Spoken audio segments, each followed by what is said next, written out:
Dalam sebuah kajian di pangkalan militer di Kentucky, Amerika Serikat beberapa tahun yang lalu, terdapat analisa Indonesia akan menjadi negara superpower di tahun 2050. Kemudian berbagai lembaga, institusi mulai membangun narasi. Indonesia 2050 menjadi negara nomor 4 terkaya di dunia. Sekarang Indonesia negara ke-16 GDP-nya terbesar di dunia. Apa maksudnya superpower country itu? Dan bagaimana Indonesia kok bisa dikatakan dalam simulasi di sebuah lembaga pertahanan kelas dunia di Fort Knox di Kentucky bisa menganalisa Indonesia adalah negara superpower di tahun 2050? Kita harus pahami dulu apa itu negara superpower. Negara superpower adalah negara yang memiliki senjata pembunuh massal di tangannya. Armadanya bisa mengatasi minimum seperempat dunia dan memiliki kemampuan mandiri atau cadangan atau reserve-nya untuk hidup negaranya jika terjadi perang adalah 5 tahun cadangannya. Big country belum tentu negara superpower. Misalnya India itu negara besar tapi belum menjadi negara superpower. Tiongkok saat ini masih dikategorikan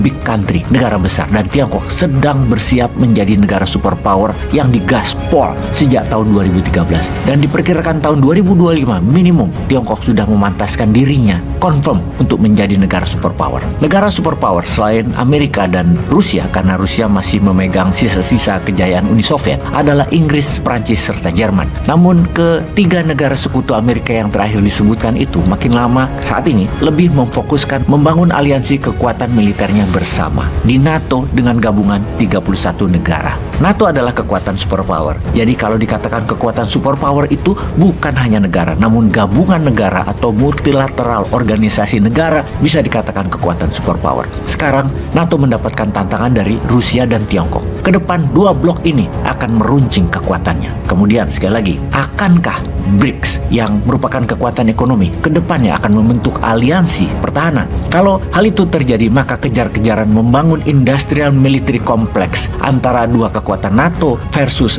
BRICS Defense Alliance akan menjadi fenomena yang menakutkan. Kita ke Indonesia sekarang. GDP per kapita Indonesia selama 8 tahun hanya naik $1.000 per kapita atau naik 22% selama 8 tahun. Sejak tahun 2014 kita mengukurnya atau naik sebanyak 3%-an per tahun ekonominya. Kita perlu $15.000 sampai $18.000 per tahun per kapitanya untuk jadi negara makmur. Saat ini Indonesia masih masuk kategori negara berkembang, negara tengah, negara pasar. Sahabat, tanpa disadari, Indonesia saat ini sering diembung-embung, dipuja-puja, dibilang keren oleh banyak negara, terutama negara besar, di mana dikatakan Indonesia akan jadi negara makmur, top 4 di dunia oleh banyak negara, baik itu negara timur ataupun negara barat. Dan itu kalau pemimpinnya GR, dikira beneran memujinya, tanpa ada maksud, padahal itu bahasa dagang, itu bahasa diplomasi. Padahal sekali lagi, ada maksudnya. Sesungguhnya dipuji-puji, dibulu-bulu itu Indonesia, bukan karena ditakuti dan dihormati, tapi karena negara-negara itu mau dagangannya laku dibeli oleh Indonesia. Mereka sangat membutuhkan Indonesia. Untuk itu Indonesia dipuji-puji,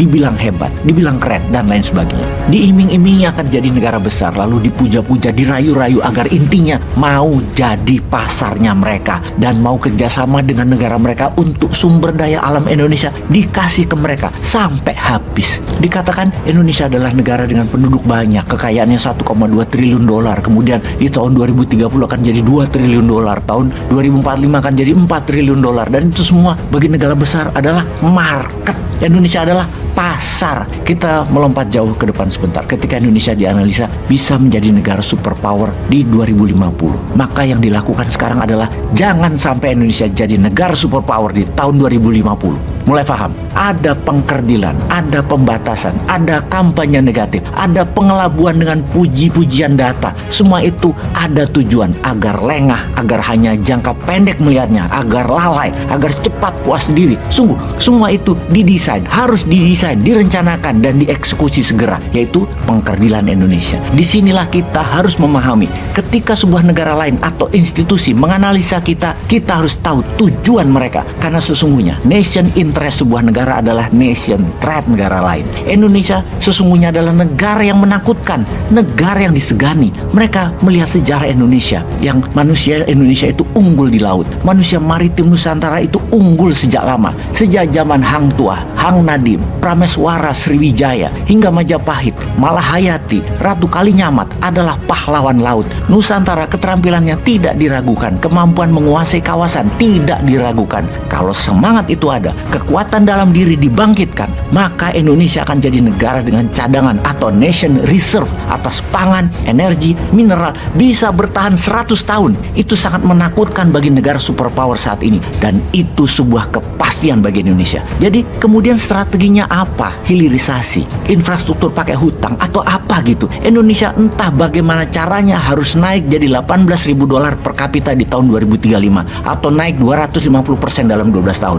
Harusnya 2014-2024 kemarin adalah masa yang penting. Gaspol sejak saat itu hingga bukan hanya 4.400 dolar per kapita pencapaiannya, harusnya saat ini sudah 8.000 dolar per kapita. Namun kita semua tahu pencapaiannya. Ya udahlah, apapun itu kita syukuri. Ke depan kita perbaiki. Di tahun 2024-2029 adalah masa terpenting kedua, kesempatan kedua dalam era kepemimpinan. Kalau Indonesia mau jadi negara besar dengan kekuatan 3-4 triliun dolar, GDP per kapitanya naik dari 1,2 triliun dolar, itu harus bisa tercapai hanya dalam 5 tahun. Kesimpulan, penting untuk 3 calon yang akan manggung membeberkan rencananya, atau nanti hanya all president men yang bertarung. Ya tetap saja, mana grand design-nya untuk Indonesia, mana road map-nya. Kalau hanya saling serang, saling hina, saling ledek, saling benci, saling tergantung oligarki, dan saling tergantung sponsor asing lagi, maka ketiganya atau all president men-nya sepertinya tidak layak memimpin negeri ini. Batalin aja pencalonan mereka semua kalau tidak bisa mengurai rencana yang membuat Indonesia menjadi negara superpower 27 tahun dari sekarang.